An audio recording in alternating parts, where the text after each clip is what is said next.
Hello, my name is Miranda Kozlicki, and I'm the PGY1 Specialty Pharmacy Resident at the Vanderbilt University Medical Center. Today, I will be presenting my research project on persistence, discontinuation, or switch of disease-modifying therapies in patients with relapsing multiple sclerosis at a health system specialty pharmacy. I have no actual or potential conflict of interest in relation to this program or presentation. Patients with multiple sclerosis or MS are maintained on disease-modifying therapy, DMT, to help slow the disease progression, reduce the number of disease relapses, and limit any new MS disease activity. Persistence to DMTs has varied greatly in the literature, and overall, the rates are concerningly low, with only 50 to 74% of patients still on initial therapy at 1 year, and median time to discontinuation ranging from 1.9 to 4 years. While discontinuing or switching DMTs may be appropriate in some cases, pharmacists can help patients overcome potential barriers that may impact persistence to effective therapy. A 2016 analysis of over 2,000 patients with MS found that the most common reasons for DMT discontinuation were adverse events, lack of disease improvement, and pregnancy. In a survey conducted of patients with MS, they noted that their neurologist had the most decisive role in starting or changing a DMT, but that their own self, the patient, has the greatest effect on deciding to discontinue. The purpose for conducting this study is because there's limited data on long-term persistence rates and reasons for discontinuation or change of DMT in patients with relapsing MS, specifically within a health system specialty pharmacy. Additionally, there is a need to understand reasons for lack of DMT continuation and the pharmacist involvement in navigating these treatment changes. Our three objectives for this study were to evaluate DMT persistence over 3 years using time to first DMT discontinuation or switch, assess common reasons for DMT discontinuation or switch, and lastly, determine the rate and type of pharmacist involvement in these situations. This study was conducted as a retrospective cohort review between May 2017 and October 2020 at a single academic medical center. The Vanderbilt Specialty Pharmacy, or VSP, operates as an integrated health system specialty pharmacy and has 2 embedded specialty pharmacists in the MS clinic that work collaboratively with the MS providers. Patients were included if they had at least 2 fills of DMT, considered as their index therapy at VSP between May and October 2017 and were followed for 3 years. Data was collected from 3 data sources: the electronic health record, specialty pharmacy management system, and pharmacy claims. Our outcomes for the study are directly aligned with the objectives. Descriptive statistics and the Kaplan-Meier estimation method were used for analysis. Now moving on to the results. We included 543 patients, and our population was similar to what we see in the overall MS population. Subjects were mostly white women around 50 years old. At the beginning of the study, patients were split evenly between injectable and oral DMTs. The majority of patients were on Copaxone or dimethyl fumarate. This Kaplan-Meier graph displays the probability of remaining persistent on index DMT over the 3-year period. For our study population, 36% or 193 subjects remained on their index DMT. We determined the probability of remaining persistent for the long-term follow-up of 3 years was 51%. In patients that did not remain on their index DMT over the 3-year follow-up period, switching DMTs was the most common event to occur, followed closely with patients discontinuing their DMT and transferring care during the study period and thus could not be further evaluated.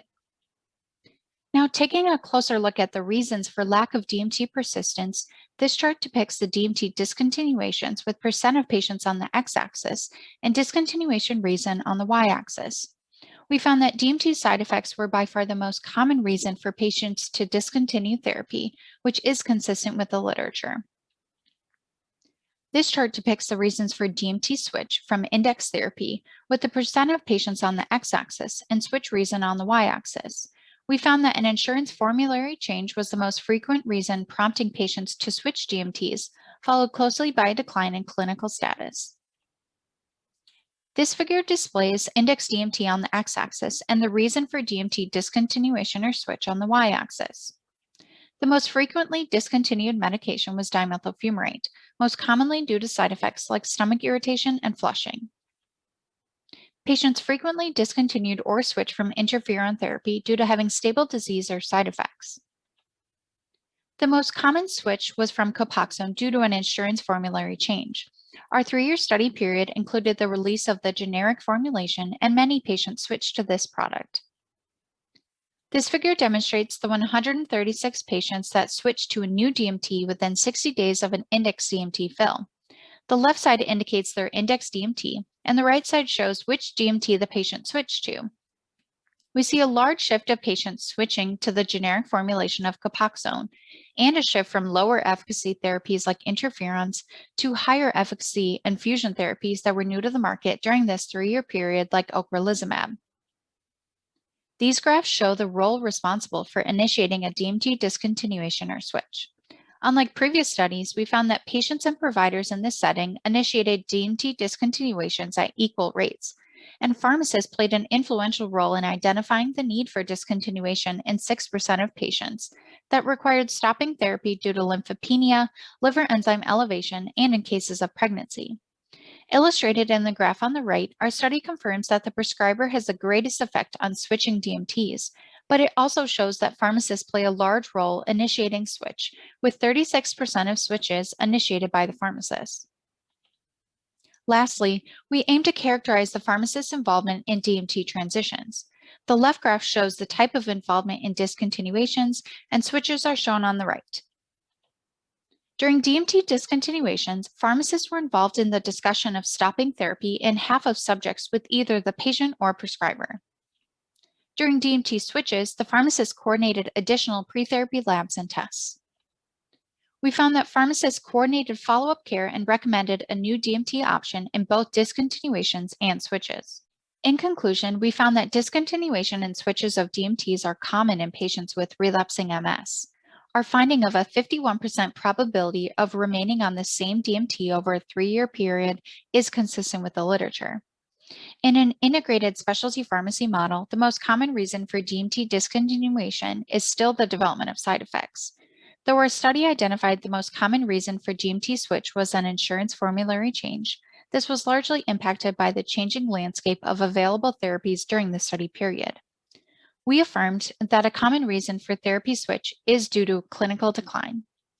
Lastly, we conclude that integrated specialty pharmacists are frequently identifying the need for DMT discontinuation or switch in cases of lab abnormalities, pregnancy, and during insurance formulary changes, and are engaged in the decision-making process during DMT transitions.